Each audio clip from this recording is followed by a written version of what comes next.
Y por último, pues vamos a hacer los anuncios parroquiales. Normal. Y bueno, nada, ya. Así es. A ver. Estamos poniendo a Listo. grabar.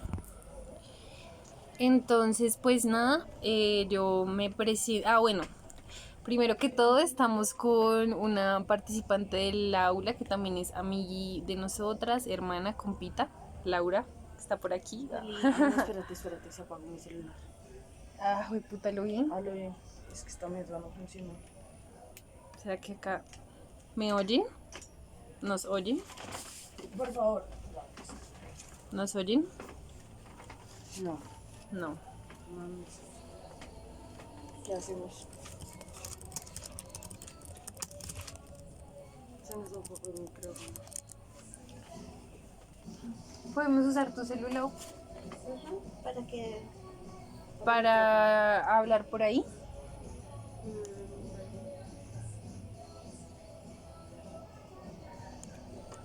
Es que la extensión no funciona.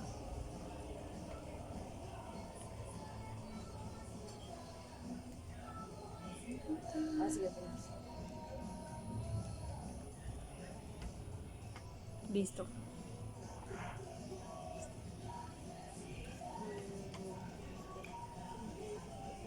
No.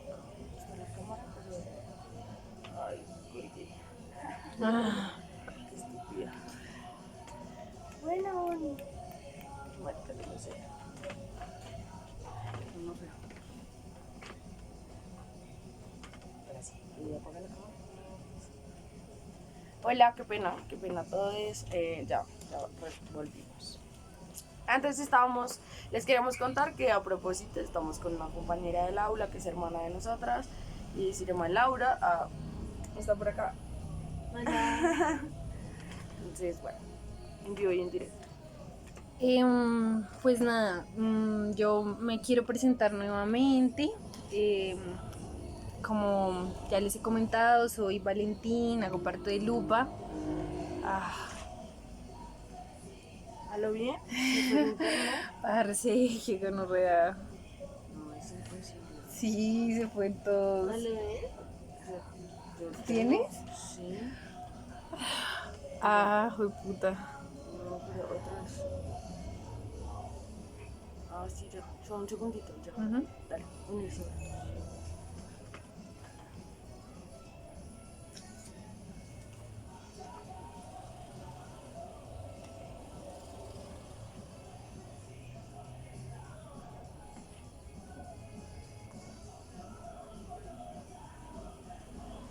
Hola amigues, qué pena, tuvimos ahí como un sabotaje.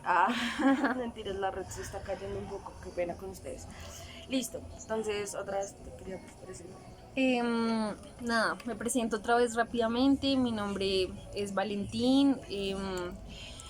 Soy integrante de Lupa, habito el territorio de Engativá y pues les estoy acompañando en este módulo de salud. Y nada, pues aquí estoy con Bonnie. Represéntate rápidamente. Hola, bueno, no, yo soy Bonnie. También soy integrante de Lupa y pues nada, vengo trabajando con Lupa desde hace 3 años y también trabajé como en los medios, como en Periscopio, en los medios, en un observatorio de medios que se llama Periscopio, que queda en la Javeriana hace como desde el 2017 y he venido trabajando como en los temas de ecofeminismos y feminismos, género, bueno ya no sé para quienes no nos hayan escuchado las veces pasadas y eso, y ya. Me gustan los temas de género y feminismo. Esta presentación fue lo peor. Nada, digamos que recordando un poco los temas que tocamos la sesión pasada, pues queremos recordar también como que los textos que nos acompañaron esa sesión, más allá de la palabra, lo que el cuerpo interroga de Tatiana Cordero, donde también exploramos un poco qué nos tiene que decir también nuestra cuerpa como territorio y también qué es lo que sale o qué es lo que se dice cuando digamos que se le da el lugar también al silencio y no a la palabra.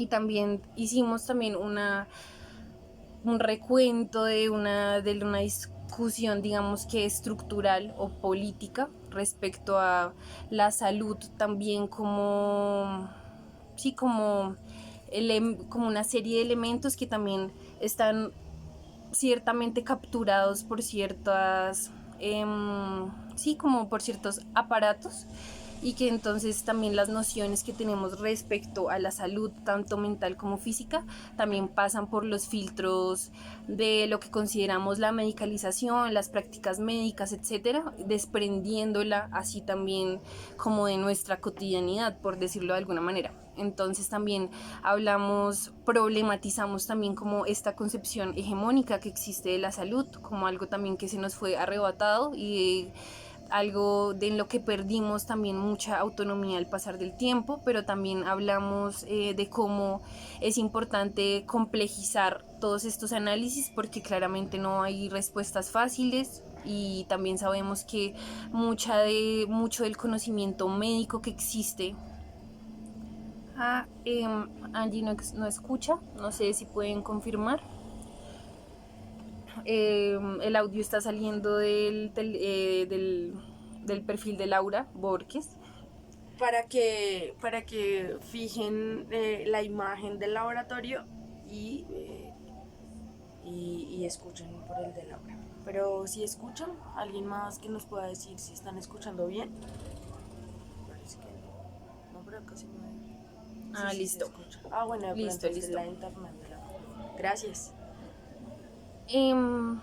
Bueno, entonces también como en aras de complejizar ese análisis, también como nos damos cuenta que mucho del conocimiento médico y científico que existe también se dio gracias pues la experimentación de otros cuerpos que fueron también sanadores, sanadoras, que fueron también llamados de muchas maneras. Entonces, nada, estamos como que en ese debate súper vivo. Y nada, también como que la sesión pasada dejamos como una tareilla que la verdad pueden hacerlo en cualquier momento. Recomendamos que haya sido hace una semana para dejarlo mínimo 2 semanas macerando para que lo utilicemos colectivamente en el último meet que tengamos como una conjuración colectiva, pero en realidad pueden hacerlo en cualquier momento. También pues explicándoles como las cositas que llevaban en el kit, y como vimos que como que es, o sea, son conocimientos bastante prácticos que nos sirven y que, o sea, queremos saber, entonces como que decidimos hoy explorar un poquito más esos conocimientos más, no técnicos, bueno, más prácticos. Y que, no sé si alguna quiere decir algo, podemos empezar ya como con las lecturas de hoy. Si nadie pide la palabra. Bueno, ¿con cuál empezamos, papá? No sé, amor, ¿tú quieres empezar con la tuya? Pues empecemos con la de salud. También como que retomando un poco la discusión que tuvimos la vez pasada. Espérenme un momentico. Entonces, bueno, una de las lecturas que teníamos para hoy era la segunda parte del texto de María Fernandelli, ¿cómo es que es el apellido? De María Florencia Linardelli, Salud Mental y Género. Espera que acá está el nombre completo, se me va. Bueno, esta lectura está en 3 partes, entonces también la estamos manejando transversalmente en esta aula. Entonces esta lectura precisamente fue la que nos dio algunas luces también sobre esa situación estructural de lo que es la salud, ¿no? Y también cómo se ha constituido esas prácticas que ahora nosotros conocemos como médicas, ¿no? Algo también como reciente, como todo lo que es también nuestra historia, aunque no parezca. Entonces, luego de introducir como que esta discusión, esta segunda parte que leímos hace referencia precisamente a cuál ha sido la relación de los estudios de género y feministas respecto al estudio de la salud. Entonces, pues también se encarga un poco claramente de conceptualizar como sí, rápidamente, como que son los estudios de género, ¿no? También cómo los estudios de género se preocupan por cómo se construye la diferenciación sexual y digamos cómo esa diferenciación sexual puede traducirse en inequidades, por ejemplo. Entonces, como que, bueno, claro, bueno, sí. Y entonces también habla cómo en la segunda ola del feminismo, por llamarlo de alguna manera, empezó a haber un interés por por las pensadoras y por las feministas, por también pensarse como esta dimensión. Ah, esto está prendido. No. ¿Alguien dijo algo?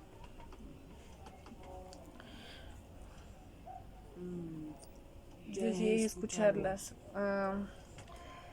Nos pueden confirmar de nuevo. Qué pena. ¿Fue Tomás? Sí, Bueno, sí, listo. se le fue el audio.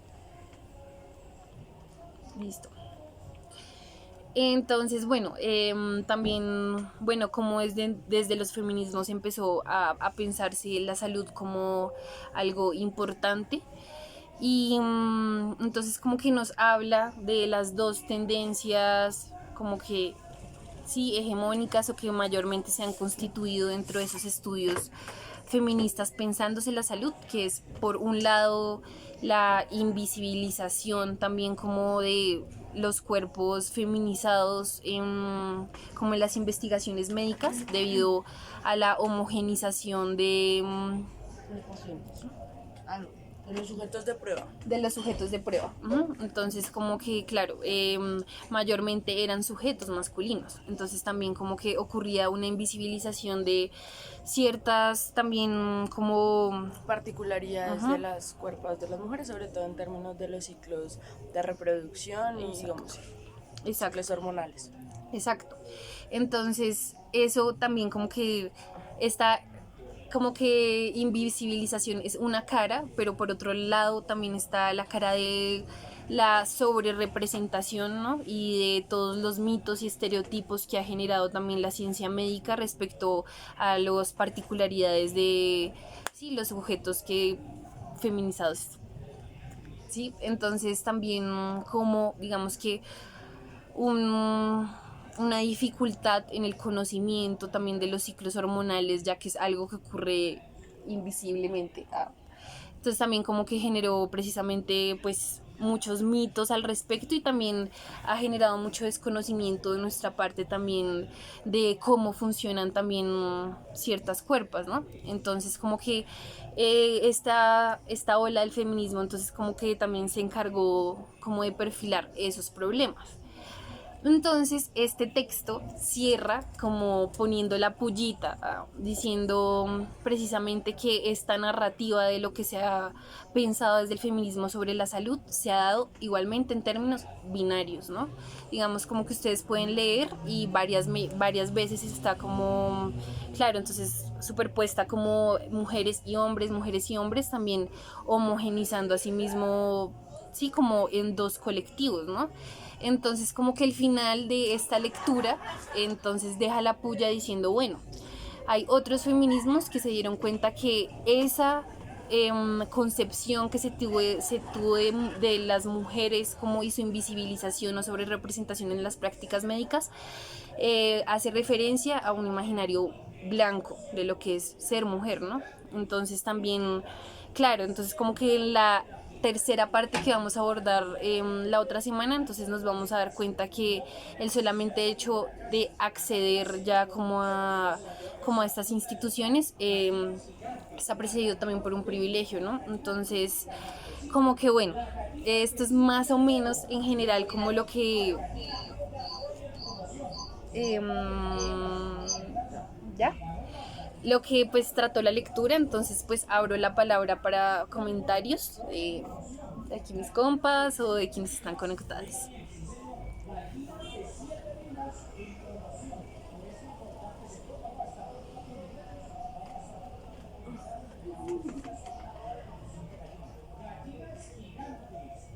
Bonifacio.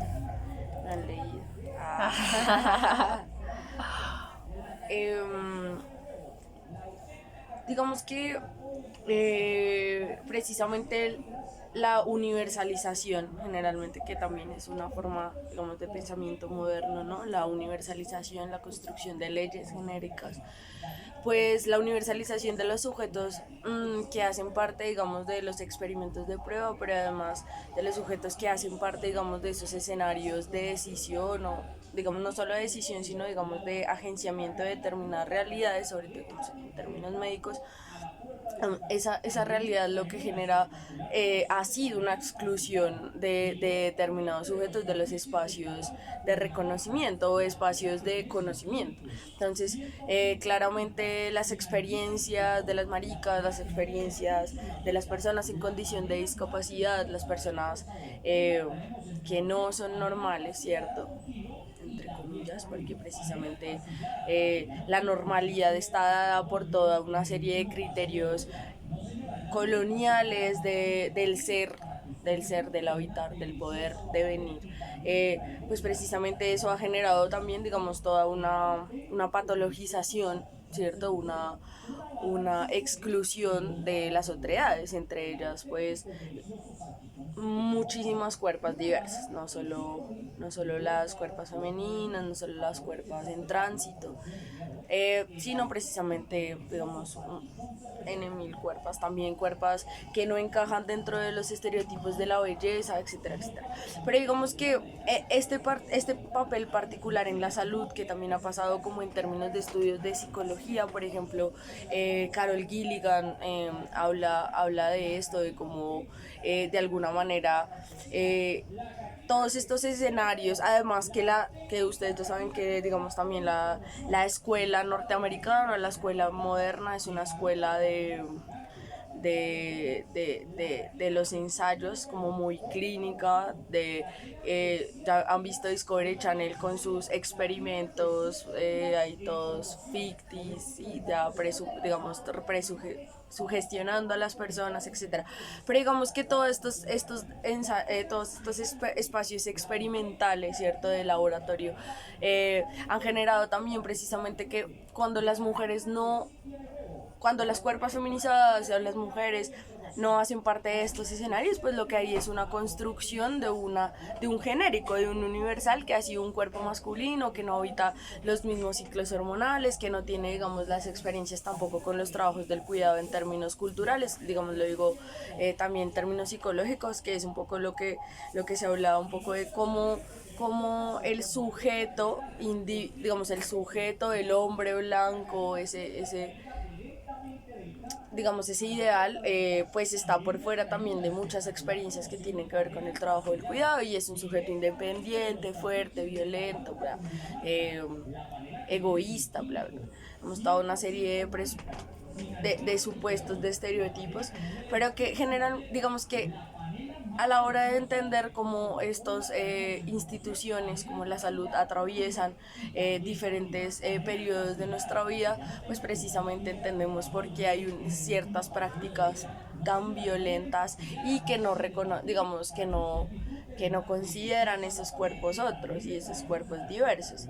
Entonces, por ejemplo, la violencia obstetricia, ¿cómo es que dice? Obstetra, sí.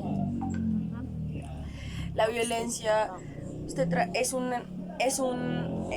una práctica muy común dentro de estos aparatos y estas instituciones, porque, digamos, no sé, digamos, bueno, ya saben ustedes, ¿no? Es como, bueno, si es nueva, ¿para qué se metió en esto? Y si ya ha tenido 2 hijos, ¿por qué grita? Pues porque duele, no importa cuántos hijos haya tenido, el dolor está ahí. Entonces es un lugar donde las emociones no... Violencia gineco-obstetra o VGO. Precisamente este tipo de violencia hace parte de la cotidianidad, hace parte de la experiencia de la maternidad todo el tiempo, ¿sí? Y no hay una relación, digamos, de cuidado con las compañeras, las hermanas o los compañeros que son gestantes, cuerpos gestantes. Entonces, precisamente, digamos, este control ¿cierto? De una razón masculina, de un pensar masculino, de una razón moderna del objetivo, de que esté por fuera de las emociones, que esté por fuera del dolor, de la cuerpa, de los ciclos hormonales. Todo esto viene justificando una serie de prácticas violentas con nuestras cuerpos. Entonces, realmente el desconocimiento, que era, digamos, algo también que hablaba, que era como el título de la primera unidad del reconocimiento, y también por eso el taller de Mujeres al Borde, el reconocimiento nos permite la comprensión. Si nosotras no reconocemos, si nosotros no reconocemos la otredad de los cuerpos y sus particularidades, su diversidad, pues entonces no hay un nivel de comprensión y obviamente ni una posibilidad de agenciamiento con esa otredad. Entonces, uno de los primeros pasos que tenemos que dar para entendernos y para cuidarnos y cuidar a otros, porque cuidar de nosotros, cuidar a otros es cuidar de nosotros, ¿no? También la felicidad de otros nos pasa por el cuerpo, nos atraviesa, etcétera. Entonces, precisamente uno de los primeros momentos es como para poder transformar esos discursos y esas prácticas médicas, hay que reconocernos, escucharnos, comprender nuestras cuerpos, comprender la de las otras, y también intentar con ello precisamente entender que en esa complejidad, en esa diversidad, pues también está la posibilidad de los tránsitos, pero también, por ejemplo, la posibilidad eh, de cuidar, es decir, y de cuidarnos, ¿no? Porque no es una tarea fácil y ya, como eso.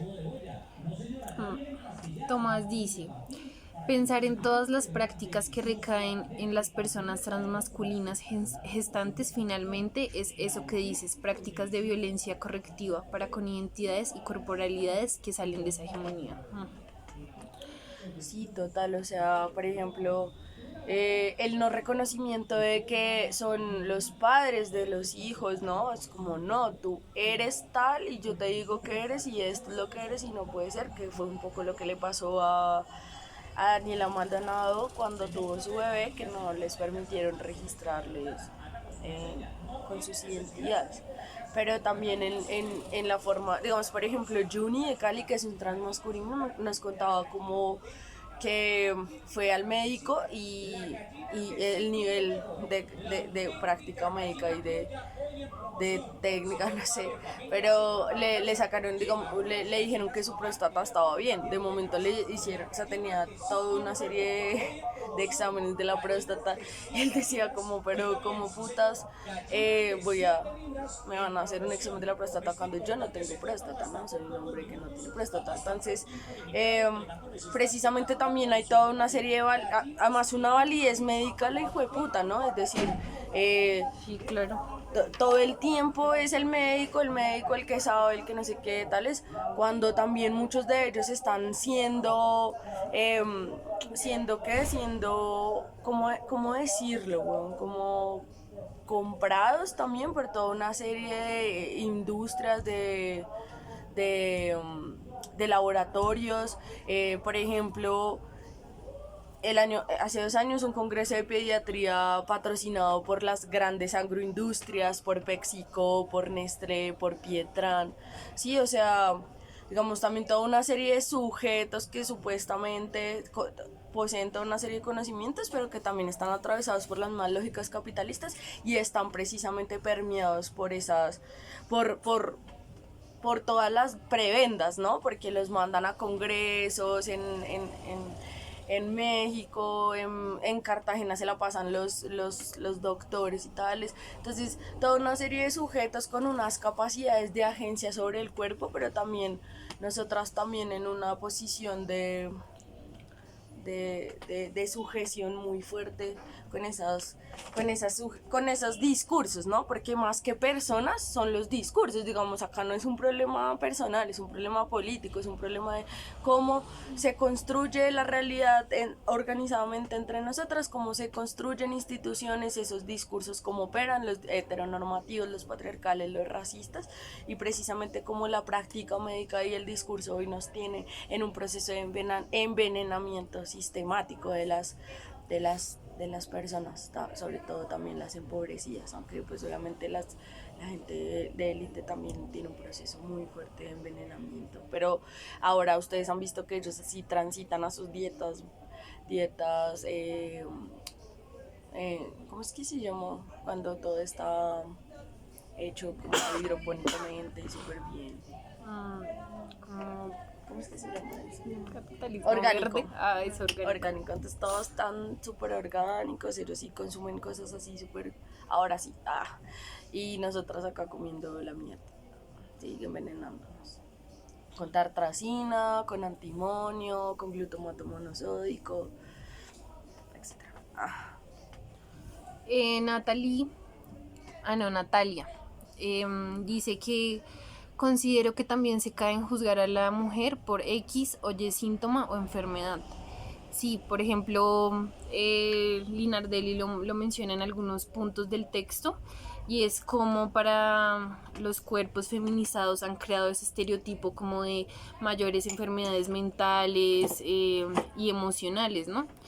Y entonces también, o sea, debido como también a un desconocimiento como también de algunos procesos biológicos, pero también pues por las cargas culturales que también han tenido los cuerpos feminizados en sí y sus roles en la estructura social, porque claro, también ser el pilar no solamente afectivo, sino quien provee, digamos, la materialidad de los cuerpos día a día, ¿sí? Y que, digamos, todos estos trabajos no se consideren como valiosos porque no quedan, digamos, que en el tiempo como un celular, ¿sí? O sea, como, sí que no, o sea, que no se perciben, entonces, claro, o sea, precisamente no han sido también entendidos como lo importante que son, ¿no? Y también precisamente por eso el cuidado es una de nuestras apuestas, pero no un cuidado por una vocación o un estereotipo de lo femenino, sino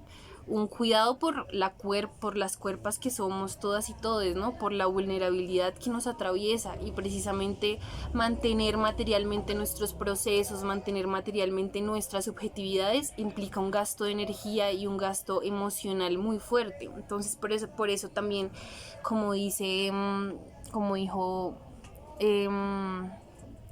Natalie, abajo que dijo Natalia, fortalecer esos lazos de hermandad, empatía y amor entre y para con nuestras cuerpos, ¿sí? Porque precisamente son en estos espacios como de autogestión emocional, como nosotros lo queremos llamar, como estamos aquí ahorita en Llamarada, pues nada, nos estamos sanando todas en estos tiempos que están tan hostiles, ¿no? Entonces precisamente son esos lugares de sanación también colectiva los que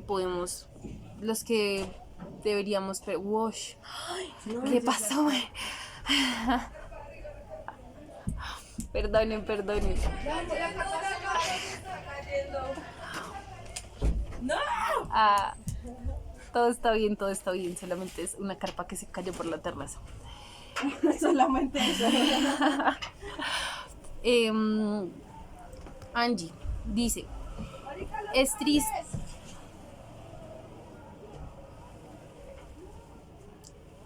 Perdonen un momentito, que me desconcentro. Ya. Angie, es triste, pero como profesionales de salud. Ay, un ladrillo casi se va encima de una moto. ¿Se cayó el ladrillo? Sí, con todo el ladrillo se fue la carpa. Uy, el viento. Uy, no. Y se le cayó en las patas. Ya, perdón. Ya.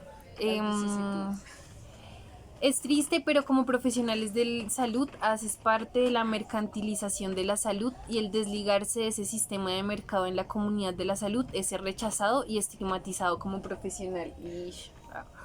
Por eso mismo, profesionales de la medicina ancestral, fitoterapia, medicina energética son tan mal vistas y deslegitimizadas por el sistema de salud. Tomás tenía algo que decir. Sí, tú el de Tomás. Yo tengo una consulta. El ladrillo colgando. Yo tengo una consulta que me ha surgido por los encuentros y las lecturas y es cómo no satanizar los procesos de tratamiento de reemplazo hormonal en las personas trans cuando estamos tratando de desprender la famosa tríada de la patologización de las identidades diagnóstico, hormonas e intervenciones quirúrgicas. Y criticando a las grandes farmacéuticas por todas sus prácticas. Sí, esta ha sido como una discusión re fuerte en términos también como de de los traumatismos, ¿no? Que genera todos estos procesos de intervención quirúrgica, de hormonas. Y ha sido una discusión también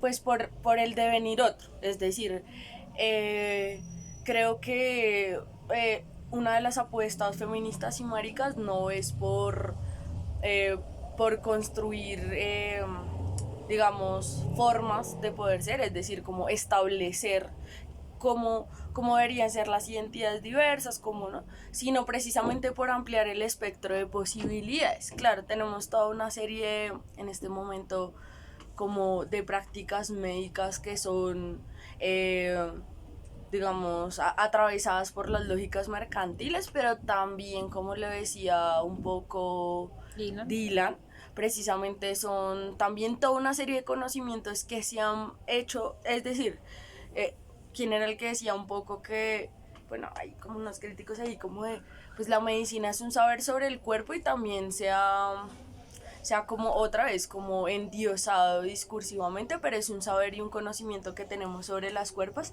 y esos procesos de intervención que ahora obviamente están, digamos, maxificados, hiper, no sé, como especializados, pues para nosotras son producto precisamente de los saberes y el conocimiento y que también han sido pues producto de la sangre y del dolor, entonces bueno, digamos de muchos animales, de muchos humanos, ¿no? Porque digamos todas las prácticas médicas han tenido también que ser experimentales sobre determinados cuerpos, entonces eh,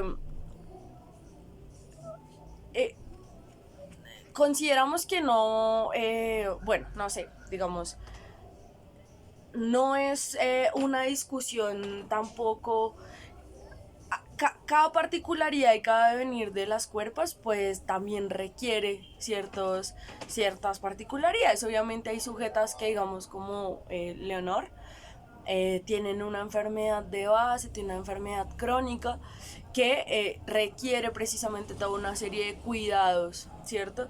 Y de procesos para el cuidado de esa vida, pero también están otros procesos hormonales. Obviamente yo creo que acá hay un proceso re fuerte también por intentar, es decir, todos los procesos y todos los devenires de los cuerpos deben para nosotras ser legítimos, deben ser, no, es decir, no hay ni, yo creo que volvemos al tema de no cabe ningún comentario sobre la experiencia de los cuerpos de las otras, no cabe ningún comentario en términos de si estás gordo, si estás feo, si estás chiquito, si te ves mal, no, es decir, el cuerpo es decisión, autonomía de las otras, el cuerpo es un territorio de las otras y sus procesos, sea cuales sean, deben ser respetados, comprendidos, cierto, etcétera. Entonces, pero también hay una lucha precisamente por intentar, pues nosotras, ¿no? Es decir, no satanizar los procesos, pero sí cuestionar toda una industria que obviamente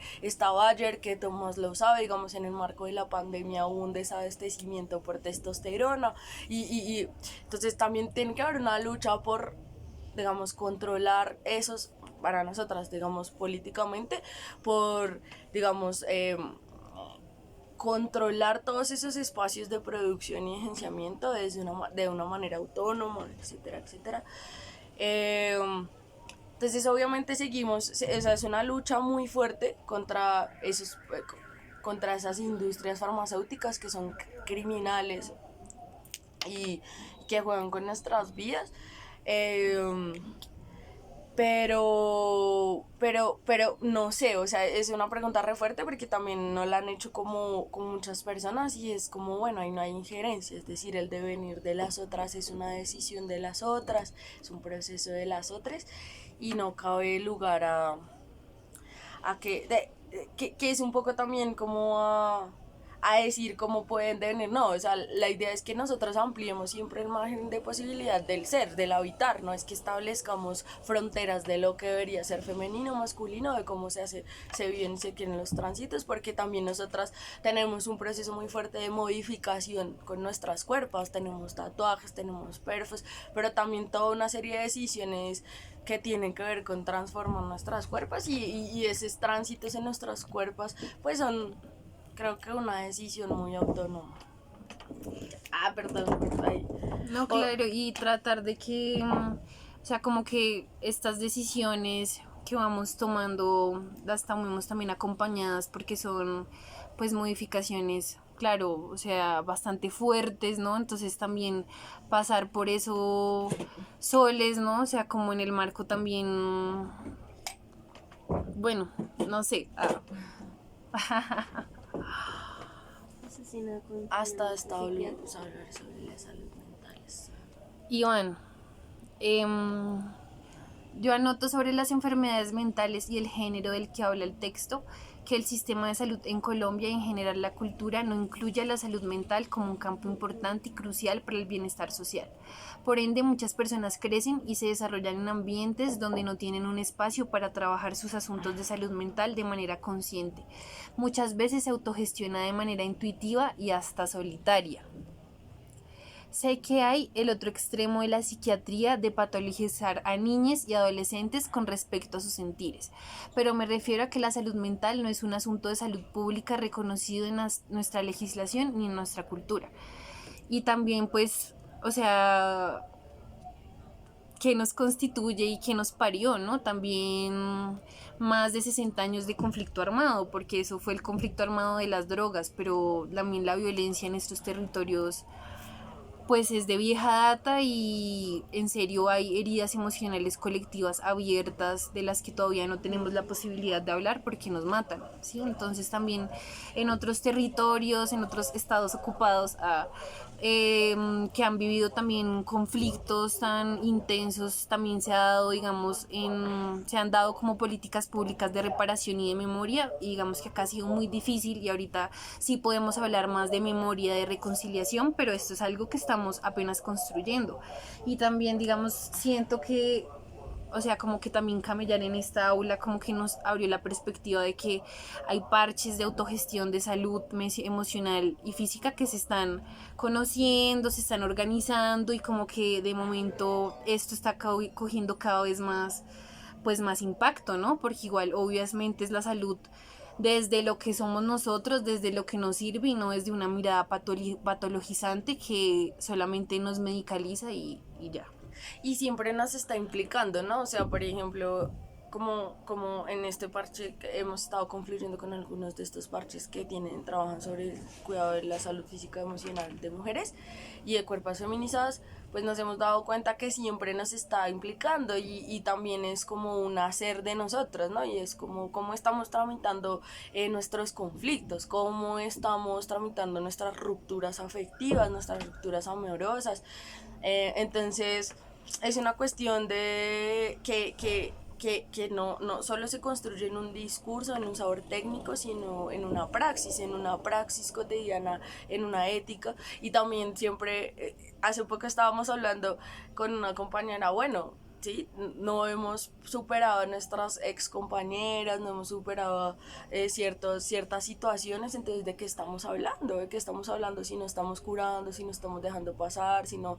Es decir, también es como una responsabilidad con una responsabilidad con las otras, de que lo que yo estoy proponiendo, lo que estamos diciendo, lo que estamos haciendo, también lo estamos haciendo real, o sea, lo estamos haciendo cotidiano, porque no puede ser tampoco entonces exactamente como esa decisión, ¿no? De lo público y de lo privado. Entonces yo en lo público soy el médico, soy el cuidador, y en lo privado tengo una serie de prácticas súper nocivas, etc. Pero en términos, por ejemplo, de la salud mental, creíamos mucho que falta una práctica de también esto de autogestión emocional en términos de escucharse para entender por qué, por ejemplo, digamos, yo tengo como medio pánico del agua fría, ¿sí? Y como que en algún punto de pensar esto de la autogestión y de pensar cómo también uno se comprende a sí mismo, pues me di cuenta que le tenía miedo al agua fría porque mi papá me obligaba a bañarme con agua fría. Entonces comencé a cogerle como un recelo y tales, y comencé a comprender que eso que a mucha gente le parecía como estúpido o absurdo, pues tiene sentido, y tiene sentido para mí, no me gusta y no, etcétera.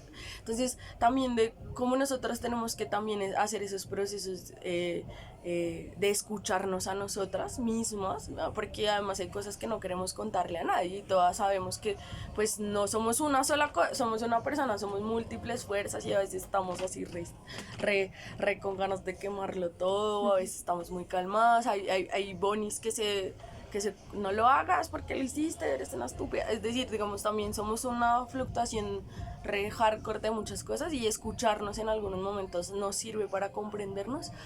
Y es fundamental también en términos de la salud mental eso, de comprender cuáles son nuestros límites, de aprender a decir no. Creo que algo del feminismo que siempre hemos hablado que es como una de esos grandes aprendizajes es que nos enseñó a decir que no, y eso para la salud mental y física es fundamental. Entonces, sin lugar a dudas, no está en los discursos hegemónicos, no están los aparatos de captura, no están las agroindustrias, las discusiones sobre el cuidado de la vida, está en estos espacios, está en nosotras, y sacarlos de ahí. Sabemos que ahí está la mercantilización, que está atravesados por la perspectiva heteronormativa, pero entonces ahora el reto es eso, cómo nosotras vamos a hablar de salud mental con las otras, cómo nosotras cuidamos la salud mental de nuestras hermanas, de quienes nos rodean, porque es un trabajo también hablamos un poco como de, bueno, a veces me carga resto que esta persona no me habla de sus conflictos y tales, pero a la final nos decíamos, no, marica, pero yo también hago lo mismo. Entonces también es en términos de responsabilidad afectiva, física, mental, emocional, cómo nosotras nos repartimos esos cuidados y también cómo descuidamos para cuidarnos, porque a veces hay que soltar. Iván dice, de eso deriva entre muchas cosas altas tasas de suicidio en menores de edad, parce. O sea, digamos, también ha sido muy interesante porque aquí en la llamarada, esta casa cultural donde está viviendo la parcera, también como que hay ciertas personitas que son menores de edad, y también como que ha sido chimba que establecer como digamos que lazos afectivos con gente.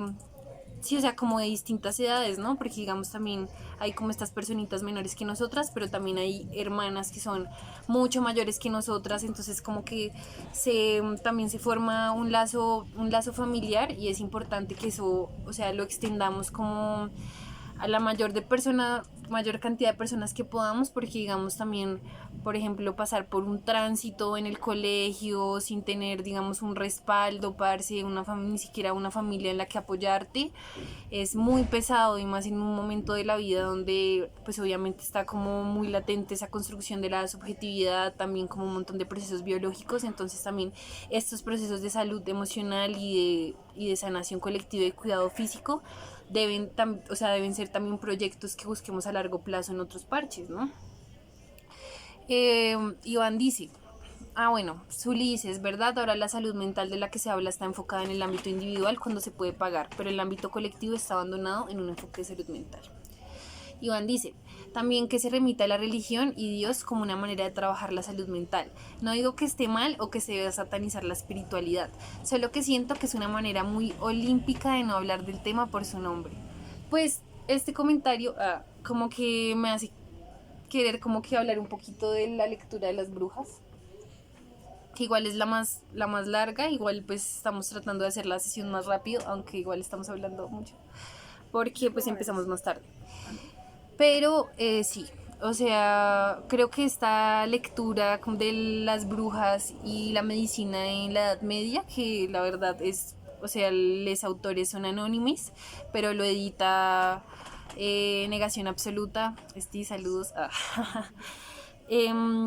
Claro, o sea, como que quisimos, no sé, o sea, quisimos como que introducir también esta discusión en un caso particular que también fue el genocidio que sufrieron las brujas en el norte de Europa, ¿no? Pero sabiendo que es, o sea, solamente una de las caras del proyecto imperial, colonial, que pues sucede desde antes de 1500 y precisamente es como uno de estos este es uno de sus antecedentes como en Occidente, ¿no? Que también fue la casa de brujas, ¿no? Y también precisamente siento que parte de la guerra de mundos que vivimos hoy en día también, y esta guerra también hace parte de un proyecto de lo diverso, del devenir ser, sí, como de la posibilidad y también de la incertidumbre, aunque pese,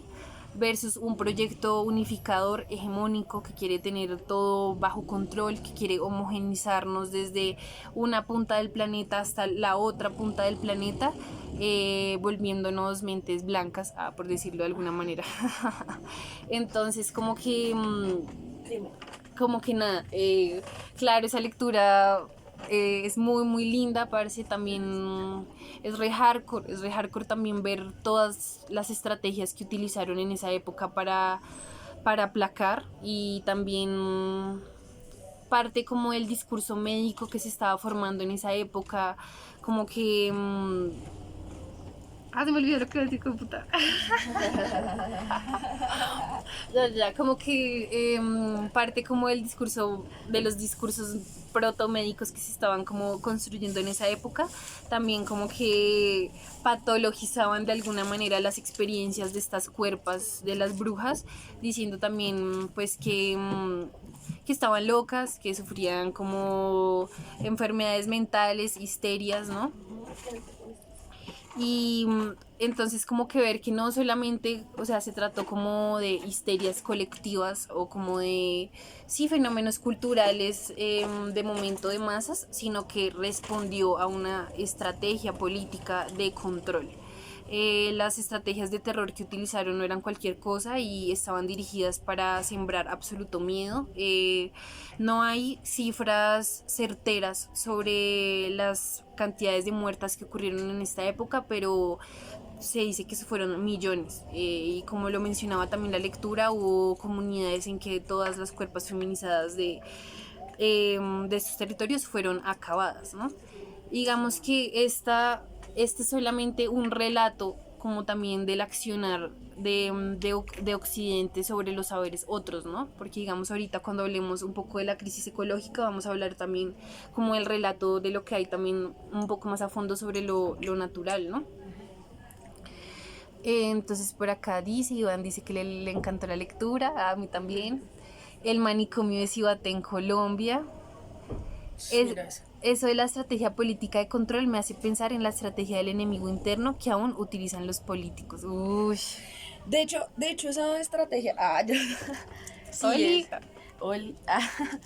Es muy importante, ¿no? O sea, los discursos del enemigo, digamos, los discursos universalizantes, unificadores, totalizantes, ¿no? Totalitarios, se valen precisamente de esos discursos de odio, de esos discursos, de esas estrategias discursivas como la categoría terroristas, ¿no?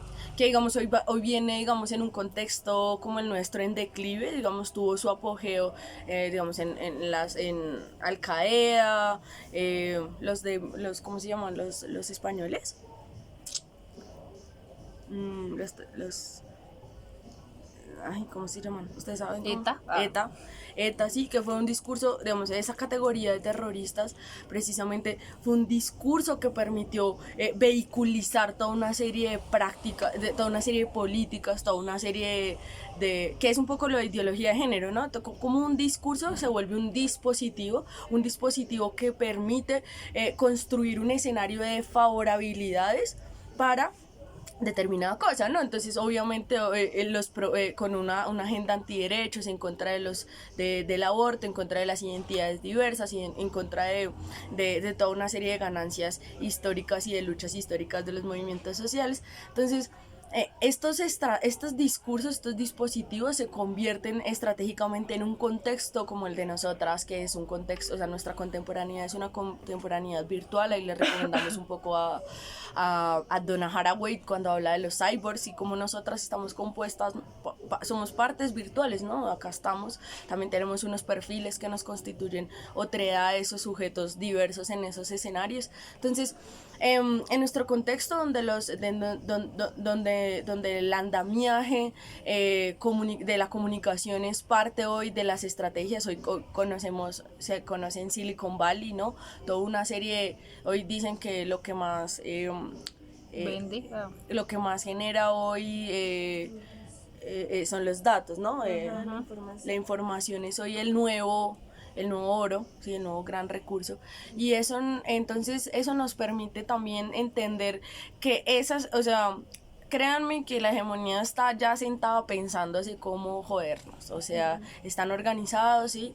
No son los masones, no son los reptilianos, ¿no? Son toda una serie de élites políticas que tienen espacios de configuración, que tienen espacios y capacidades de decisión, que están obviamente controlando, construyendo dispositivos que medien y que configuren un escenario de legitimidad. Ahí lo tenemos al centro democrático, que no tiene nada de centro y no tiene nada democrático, ¿no? Pero que tiene muy claro y muy bien y tiene a los mejores estrategas de la comunicación, ¿cierto? Configurando todos los escenarios de posibilidades para quienes, los gamonales, terratenientes, el gran capital, el neoliberalismo, etcétera, etcétera. Entonces... Y no sé, o sea, también precisamente, o sea, la forma de capturarnos también es creando un sentido, ¿no? Entonces, como que también entender que nosotras y la construcción de lo que es de nuestras subjetividades no está hecha a partir, pues, no sé, bueno, más bien está hecha a partir también como de ciertos aparatos de configuración de los deseos, ¿no? Entonces también estamos bombardeados todo el tiempo de cierta información, de ciertos horizontes de sentido que van formando lo que es nuestra subjetividad. Y así también ganan nuestros corazones y así también ganan a toda la gente. Entonces, respecto a lo que decía Iván de la espiritualidad, es importante para nuestros parches porque, por ejemplo, en las luchas también de izquierda se dejó mucho de lado la construcción también de lo subjetivo, de lo cultural. Y eso pues llevó a desastres que pasó en la Unión Soviética, que pasó, sí, como también en estas experiencias, ¿no? Porque igual se trató precisamente otra vez de homogenizar. Se tenía otro sentido económico, pero también como que el sentido, no sé cómo decirlo, del ser, de lo subjetivo, siguió igual y siguió funcionando, siguió en función de lo económico. Entonces nosotras acá, obviamente seguridades de nada tenemos, pero sí tratamos de construir otros horizontes de sentido según nuestra juntanza y nuestra experiencia, ¿sí? Entonces es importante la espiritualidad, es importante también el contenido cultural, es importante pasarla bueno con lo que hacemos, hacer cosas que en realidad nos tramen y nos llenen para también ir construyendo proyectos otros. ¿Mm? Es que a mí me parecía muy curioso la lectura y pues que es algo que también hemos visto como con todo el exterminio, que mataban era a mujeres campesinas pobres que eran como las sanadoras de la población. Entonces como que es todo un proyecto discursivo y político de la mano del Estado y de la Iglesia para configurar como todo el sistema capitalista que está actualmente. Sí, como que despoja y extermina.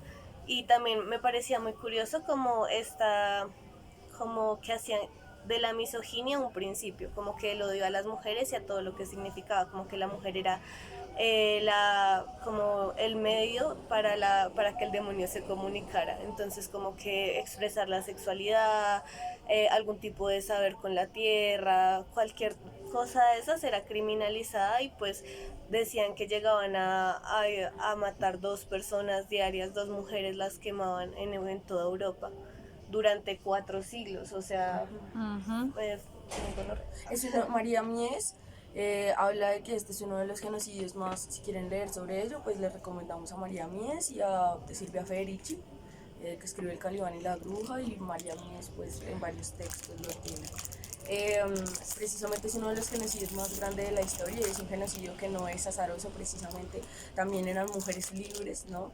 Eran mujeres que tenían orientaciones sexuales diversas, ¿no? Porque digamos, no sabemos, digamos, también las particularidades de las orientaciones o el pensar y el devenir de ciertos cuerpos en determinados y en determinados momentos históricos, ¿no? Porque obviamente la heteronormatividad hace parte de un discurso capitalista que tiene que ver con la modernidad, no. Entonces, no es que, por ejemplo, los griegos fueran heteronormados, no tenían otras formas de relacionarse, y eso es muy importante también para no como no perpetuar, no naturalizar los discursos modernos, contemporáneos. Pero este gran genocidio fue fundamental precisamente porque las mujeres y las cuerpas feminizadas tenían unos saberes sobre el conocimiento de las plantas y la salud y la vida y el cuerpo, pero además eran mujeres libres, eran mujeres. Hay una cosa muy particular en esta época y es que en ciertos periodos de la historia las mujeres, unas mujeres libertarias y unas mujeres libres fueron las que comenzaron a leer la Biblia, ¿no? Entonces se escondían en catacumbas las mujeres a leer la Biblia y eso también les generó como reunirse con otras, configurar esos espacios y para la iglesia esto fue un gran problema obviamente porque comenzaron a construirse nuevos liderazgos que no eran masculinos, que no estaban dentro de la iglesia y fue una afrenta directa contra esas nuevas legitimidades, nuevas autoridades que se estaban gestionando en torno al cuerpo, al saber, al cuidado y por eso nosotras entendemos también esos recursos estéticos que se configuran, ¿no? Entonces, porque las mujeres ahí con sus pócimas en la ollita así súper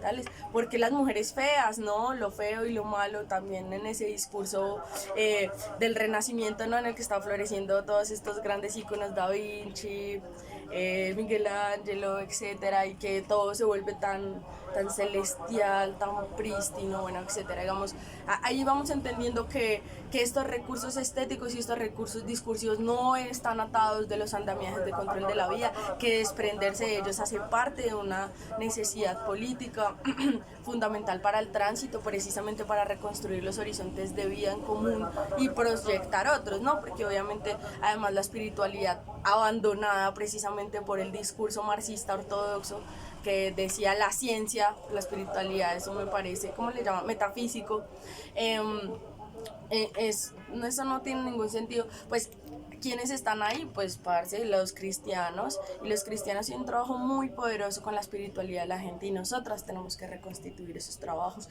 tenemos que retomar esos lugares, porque cuando la gente está desesperada y no tiene que darle de comer y no tiene que hacer, llora y le pide a Jesús, ¿sí?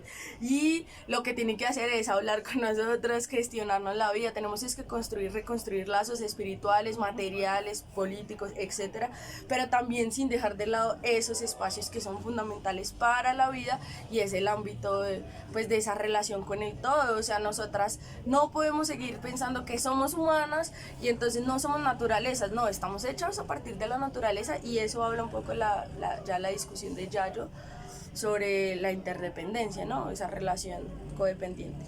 Ahí, para cerrar, para que la introduzcas. Pues puta, parce. Estamos hablando de las mujeres. Sí, yo sé, lo tenía ya. Parece que me pasa, weón. Yo quería decir algo, que yo creo que igual el proceso duró tanto tiempo, porque esas mujeres, o sea, esas sujetas, eran una parte muy importante de la sociedad, o sea, yo siento que igual tener el conocimiento de cómo sanar, de cómo tratar la tierra para que sea útil a todas, era muy áspero, o sea, es que en el texto dicen como que se armaban ferias con las brujas, o sea, las brujas eran las que tenían las ferias y la gente de los pueblos iba y pues, como para hacer un intercambio, como un diálogo de saberes, algo así entendía yo. Uh-huh. Pero entonces yo siento que igual eso también se fue acabando y perseguido a lo largo del tiempo, o sea, en serio fue una pérdida muy paila. Claro, para la humanidad. Hay una parte re linda del texto, que no sé si se acuerdan, que dicen que, o sea, nosotros también, o sea, lo que hacemos, somos herederas de esos aquelarres, ¿sí? Como que también, o sea, venir acá, conspirar a partir del canto, del baile, de la comida, de la expresión corporal, de las ferias, etcétera. Entonces también, o sea, siento que en muchas partes feministas también hemos retomado también la narrativa de la brujería como una narrativa emancipatoria, ¿no? Y también reivindicativa del genocidio histórico que hemos vivido. pero digamos que siento que esto, que digamos esa narrativa otra vez esté cogiendo fuerza en los parches, ¿no? Y entonces como que otra vez haya un misticismo latente como en el espíritu colectivo de la época, ¿no? También superando ciertos paradigmas racionales que nos tenían capturados también a principios de siglos totalmente, precisamente por el miedo también que estamos teniendo frente a lo que está pasando ecológicamente, ¿sí? O sea, también tenemos miedo y también como que no sé, o sea, también hay cierto como llamado a confiar porque en realidad las cosas no van a ser nada fáciles, ¿sí? Y digamos que bueno, o sea, la brujería es una narrativa, pero digamos que también, o sea, en el aula también me ha puesto como a reflexionar mucho, como si me llamaría yo, me pararía como también como bruja y tal, y también como que siento que la invitación más que todo es a encontrar los referentes propios, ¿no? O sea, porque cada una está inscrita en cierto territorio, tiene cierta familia, tiene ciertas ancestras, weón, también. Sí, hay también ciertos significados espirituales también de lo que habitamos, que en un momento nos va a llamar o no. También hemos hablado mucho con Bonnie, como también cuando tuvo, digamos, experiencia en el cristianismo, ¿no? Y digamos, como ahorita desde otro lugar siente también como cierta recompensa espiritual, por ejemplo, hablándole a las diosas, ¿sí? También hay muchos acá en Bacatá que recuperan como que también las nociones de nuestros ancestros muiscas, weón, que también es demasiado importante, ¿no? Entonces también creo que esta discusión de la brujería es también una invitación a que cada una también busque sus significados de donde quiera. También busque como ese llamado, esos llamamientos también. Y nada, entonces vamos con la última lectura. Bueno, sí, el texto era un texto cortito, que es un texto, una entrevista a Yayo Herrero. Yayo Herrero es una ecofeminista española, bastante interesante. Ella se considera a sí misma una, bueno, creo que ha habido tránsitos, pero en algún punto se consideró una ecofeminista constructivista. eh, que de alguna manera tiene ciertas distancias con una corriente del ecofeminismo que se reconoce como, o se le denomina como un ecofeminismo esencialista. Este ecofeminismo esencialista pues viene de Asia, del mundo antiguo, es más como Vandana Shiva, ya ustedes la reconocerán. María Mies también es española, pero es más cercana a ese tipo, es súper pana de Vandana. Sí, re hermanas. Bueno, este texto es sobre la guerra contra la vida. Espero que lo hayan leído, es una entrevista muy corta y es cuál es la conexión entre la crisis ecológica y la crisis de los cuidados, precisamente entendiendo también que pues hay una relación que es algo que hemos intentado acá como hacer emerger, y es como esa relación del lugar y la situación particular de los cuerpos en contextos políticos, es decir, como el entorno, como otros sujetos, como características biofísico-químicas configuran los escenarios de posibilidad o no de los cuerpos y las cuerpas vivas. Entonces claramente vivimos en un contexto en el que en este momento las pensadoras más importantes del mundo confluyen básicamente desde hace más o menos 10 años en una crisis ecológica que ya hoy, una crisis ecológica generalizada, una crisis generalizada de las condiciones biofísico materiales de la Tierra, pero sobre todo de las condiciones materiales para la reproducción de la vida humana, ¿no? Que se ha llamado el antropoceno, es denominado una nueva etapa, digamos, es hemos orillado a la Tierra a una nueva etapa, de una nueva era, debido al agotamiento, al uso indebido de las naturalezas, de las humanas, de las humanas obviamente, la explotación como fundamento de la acumulación del capitalismo. Pues nos está enfrentando a una cosa que se llama la guerra contra la vida. ¿Qué es la guerra contra la vida? Pues vivimos en un gobierno, en una política, en unas condiciones materiales de existencia, más bien políticas de ordenamiento del territorio y de la vida, que van contra la vida, que atentan contra la vida, tanto los procesos económicos como muchos de los procesos culturales, por ejemplo, Ayer hablábamos un poco de la cultura china del consumo de animales. ¿Qué pasó? Perdió la conexión.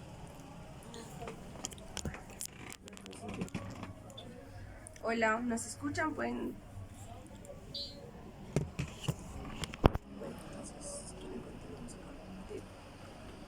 Ah, Entonces ese agotamiento de las condiciones materiales para la reproducción de la vida nos ha llevado precisamente a lo que hoy se conoce como el antropoceno, que es una nueva era geológica, antropoceno, precisamente por lo humano. Eh, eh, entonces es una era en la que precisamente no va a ser el apocalipsis, es decir, claramente va a ser la transición. Ya hemos asesinado cientos de miles, ya especies se han ido de la faz de la tierra, pero particularmente nosotras como humanas pues vamos a agotar las condiciones materiales para la reproducción de la vida humana en mucha parte del territorio. La vida va a seguir, la vida en la tierra va a seguir, va a volverse otra, pero, pero a nosotras nos convoca precisamente eso.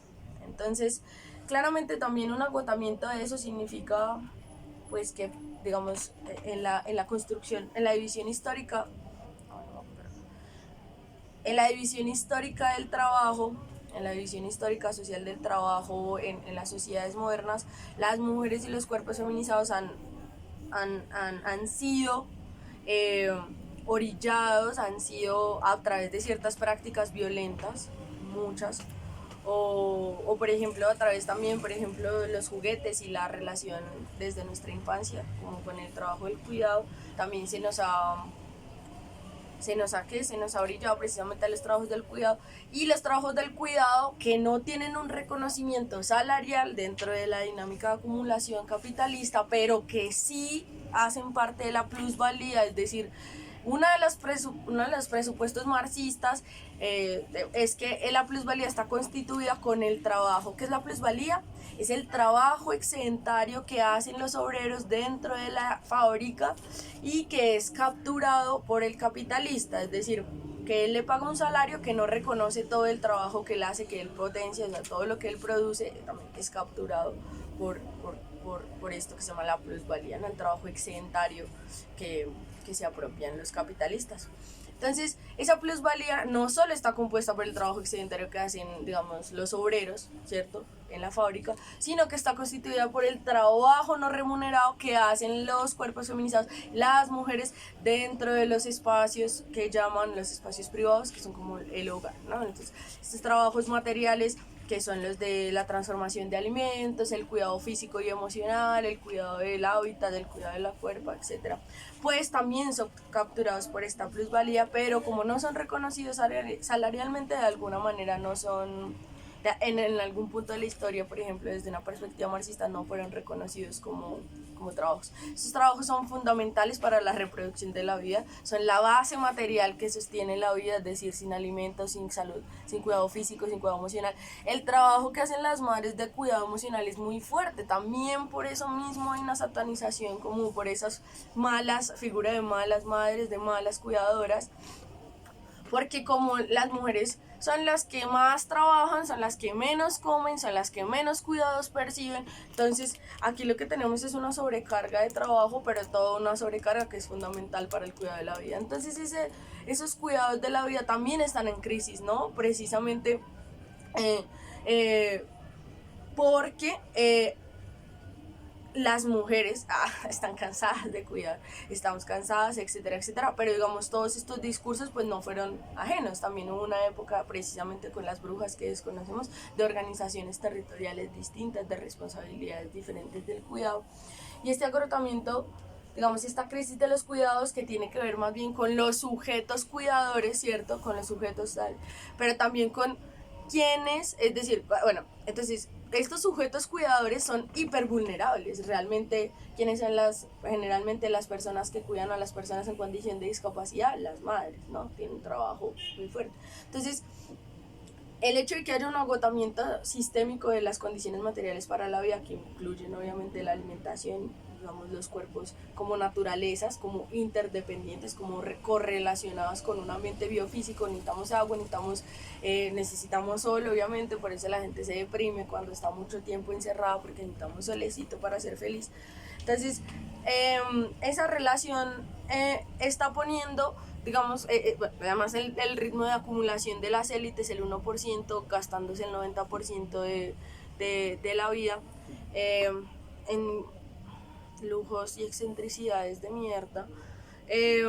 Precisamente esa estupidez, ese gobierno que nos está generando una hipervulnerabilización de los cuerpos marginalizados, que cuáles son en parte los cuerpos también cuidadores, ¿no? Entonces, esa hipervulnerabilización nos pone a que las mujeres están siendo cada vez más, digamos, ahorita quienes estuvieron en el centro decíamos, como en el centro del sostenimiento, ¿se acuerdan de esta mujer que secuestraron en un conjunto? Ah, sí. Una celadora, muchas mujeres teniendo que ir a arriesgarse a trabajar como cuidadoras, etcétera, digamos, ¿cómo les llaman?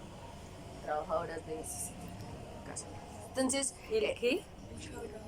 ¿Del compu? Ya te lo paso. Entonces, bueno, esas condiciones nos ponen a nosotras en un contexto, y que les decía que es el de las pensadoras del mundo, que precisamente ese agotamiento de los recursos, perdón, no de los recursos, de las condiciones biofísicas materiales, porque recursos es una categoría con la que se configura la naturaleza, que la mercantiliza, ¿no? El agua no es un recurso, no, el agua es un cuerpo vivo, los ríos, etc. Entonces, bueno, esa mercantilización, ¿qué iba? Ya.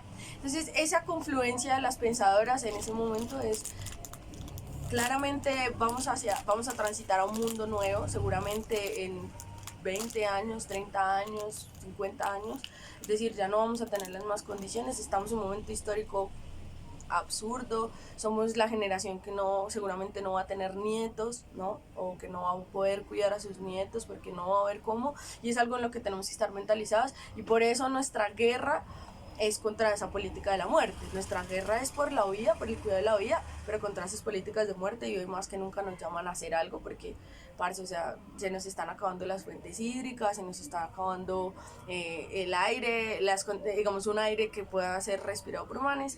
Entonces, básicamente esa relación biofísica química con la tierra nos pone en un momento histórico, y es el cuidado de la vida, es el fundamento de la lucha que se tiene que venir, pero además va a ser precisamente la nueva realidad digamos, ya no va a ser la modernidad que conocemos, va a ser un mundo distinto, porque precisamente hay obligado sí o sí el cuidado va a ser el lugar del centro, ¿no? Porque además las condiciones materiales para la vida van a ser menores, entonces una élite muchas de nosotras, las marginales, las empobrecidas, las enfermas, vamos a morir, no vamos a tener cómo, vamos a ser asesinadas, además en un país como el nuestro, con mayor biodiversidad del mundo, con fuentes hídricas, en pandemia, etcétera, con una retoma, un resurgimiento paramilitar muy fuerte, un control territorial de los paramilitares. Entonces, realmente eso es lo que hay, o sea, y es de lo que muchas estamos hablando, precisamente que esa guerra contra la vida es inminente, esa realidad nueva es inminente, y es una realidad en la que nos vamos a preparar, y donde digamos, estos conocimientos que han sido históricamente relegados a lo privado, ¿sí? Porque las mujeres no hablan de sus experiencias, las mujeres no son las figuras públicas, ni son los relatos que oímos, sino son los hombres, ¿cierto? Los grandes. Entonces, estos cuidados van a ser el centro. Entonces, ahora lo que más necesitamos es cómo cuidamos lo que tenemos para todos, ¿no? Porque no vamos a saber, al final hasta de pronto para la élite seguramente, pero pues es lo que hay, tenemos que cuidar la vida, es una apuesta, es una política, y por eso también no solo un antiespecismo, no solo una maricada feminista, sino también un antiespecismo, un ecologismo muy claro, muy radical, que obviamente ya no le apueste tanto, y ya teniendo al cuidado a las urbes como proyecto de organización territorial, porque esto es insostenible, el Bogotá es insostenible, es un proyecto de muerte, es un proyecto donde estamos enfermas de rinitis las que vivimos acá, donde tenemos problemas respiratorios, donde pasamos 4 horas en un Transmilenio para desplazarnos a algunos lugares, ya no, pues estamos en pandemia, donde tenemos que vivir explotadas, donde hay gente que ni siquiera vive en una terraza, donde, sí me hago entender, o sea, en unas condiciones a lo bien que creando basura todo el tiempo, toneladas y toneladas y toneladas, acabando los cuerpos vivos a los cuerpos vivos de agua, no hay ríos, acá se llaman caños, etcétera. Entonces, también un despojarnos de toda una serie de romanticismos. Y para este nuevo proyecto que viene, más ustedes organizadas, más nosotras organizadas, a luchar por la vida. Y ya, ese es como un poco el texto de Yayo. Creo que Yayo, si pueden ver algunas cosas de ella online, brutal. Iván dijo que le tramó mucho. Es que perdí el chat, pero recuerdo que dijo como Yayo me inspiró un montón, vi muchos videos de ella y recomendó, les dejo este PDF sobre ecofeminismo, textos de Yayo Herrero, Ariel Salé, Vandana Shiva y María Mies, la banda ecofeminista. Sí. Nos encanta esto, esa perspectiva. Yo creo que, o sea, también es algo que hemos venido trabajando y claro, o sea, nos ha sonado porque es lo que creemos que tiene sentido. Jamie dice, y cómo esa guerra se ve reflejada en las familias, cómo las cuerpas son atacadas cuando se intenta ir en contra de ese sistema, tratando de buscar un bienestar para Pachamama, cuando se crían diferentes los hijos, por ejemplo. Y todo va a estar en contra de nosotras, o sea, todas las estructuras en las que inevitablemente nos vamos a ver inmiscuidas de alguna manera, como que también van a tratar de hacernos desistir, ¿sí? Y como hemos dicho, acá no hay claridades ni verdades, pero sabemos lo que no queremos, que es una política de la muerte, ¿sí? Entonces también como que tener la posibilidad de crear nuevos significados con la gente con la que nos juntamos es primordial, ¿no? Y también obviamente pensar en las niñas, pensar en los adolescentes, ¿no? Y también obviamente cómo construimos contenidos con ellos, ¿no? O sea, no desde un adultocentrismo, sino, o sea, cómo creamos un mundo juntos, porque es que la gracia es crear algo distinto también para poder seguir existiendo. Esa gerontocracia no hemos hablado tanto, ¿no? No hemos hablado mucho de la gerontocracia, pero la gerontocracia también es un lugar de precisamente autoridad epistémica, es decir, es como muchas de nosotras hemos sido menospreciadas, ridiculizadas, es decir, no somos tenidos en cuenta, no, nuestra palabra no es igual, toca hablar duro o toca, no sé, para que nos escuchen, y cuando nos escuchan siempre es como, y es como por ser jóvenes, también por ser cuerpos feminizadas, por ser mujeres, por ser muchas cosas, ¿no? También maricas, ¿sí? Entonces, por ser ñeras. por ser ñeras, y es como, qué gonorrea, entonces usted no pasó por la universidad porque habla así, porque no sé qué, que si hicimos, y es como, sí, entonces no podemos, ¿sí? Entonces obviamente hay que adoctrinarse, normalizarse para poder ser reconocido, y eso también es un problema porque eso genera en nosotros toda una serie de traumatismos muy fuertes con lo que somos, ¿no? Entonces, pues pucha, que no lo contraten a uno. A mí me ha tocado maquillarme en trabajos porque no, me toca. O porque no se deja el pelo largo, porque no se trae areticos. O usted viene a dar clase, pero si usted, primero usted es una niña, es un niño, ¿qué es? Segundo, ¿usted cuántos años tiene? Usted parece que tiene 15, tiene cédula. Y porque viene en minifalda, o porque se viste, o sea, ¿qué monda? Sí. Y es como, eso también, romper con esos esquemas hace parte de toda una apuesta política, ¿cierto? Entonces, es ahí la lucha, como en todo. No hay fórmulas, desde lo estético, desde el discurso, desde el cuidado, desde con quién nos acostamos, desde a quién le damos nuestros afectos, con quién tenemos lealtades nocivas y tóxicas, ¿no? Por la familia pasa mucho que hay unas lealtades re fuertes, etcétera.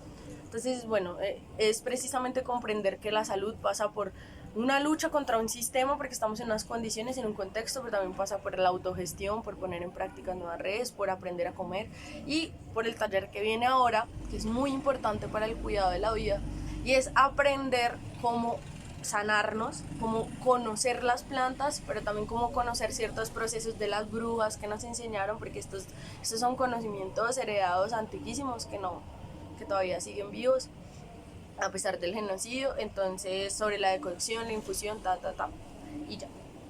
No, ya, entonces cerremos rápido para agilizar y vamos rápido al taller. Iván dice, como cuando el Congreso Macías le dijo niña a Jennifer Pedraza. Sí, sí, y cuando se habla duro, entonces no está correspondiendo a su papel en la sociedad, mujer igual sumisa. Parece, yo no sé si vieron que Alexandra Ocasio, que es una congresista norteamericana de origen latino, sus papás son latinos, está reparada, creo que es de lo mejorcito que tienen allá, un republicano. Ella estaba saliendo del Capitolio y la miró con asco y le dijo que era un peligro y que era una perra. O sea, un compañero de trabajo, ¿no? Otro congresista. Entonces, pues, Un republicano. un congresista republicano. Entonces tuvo que pedir disculpas, obviamente, pero el man en sus disculpas no pidió disculpas, sino que obviamente usó todo como un armazón narrativo para obviamente humillarla incluso más y decir, no, perdonen, es que soy un apasionado de la política. Entonces ella le respondió, ya les pongo el video en el chat, o sea, le volvió nada, ¿sí? Digamos, ella sacó también un video con Vogue maquillándose, pero decía también lo que significaba ser una cuerpa latina, la más joven, también de color, de origen popular, en el Congreso de Estados Unidos, y con esa manada de racistas. Entonces, ahorita les pongo el video. Y breve. Dato curioso, Claudia López tomó la estructura estética de la campaña de Alexia Corsi para su campaña, aunque le puso un verde inmundo. Pero, dato curioso. Píldoras para no sé qué mundo. Pero sí se le robó ahí como su campaña. Pero chimbo, le funcionó. Le funcionó a Alexandra y le funcionó a Claudia. Así que, sí. Bueno, vamos a hablar hoy entonces de infusiones, decocciones, tinturas y aceites. Vamos a ver, necesito, por favor, si tienen donde anotar, hay que anotar. Igual, bueno, vamos a cortar aquí este en vivo para empezar a grabar otro que sea solo de la parte Del tema.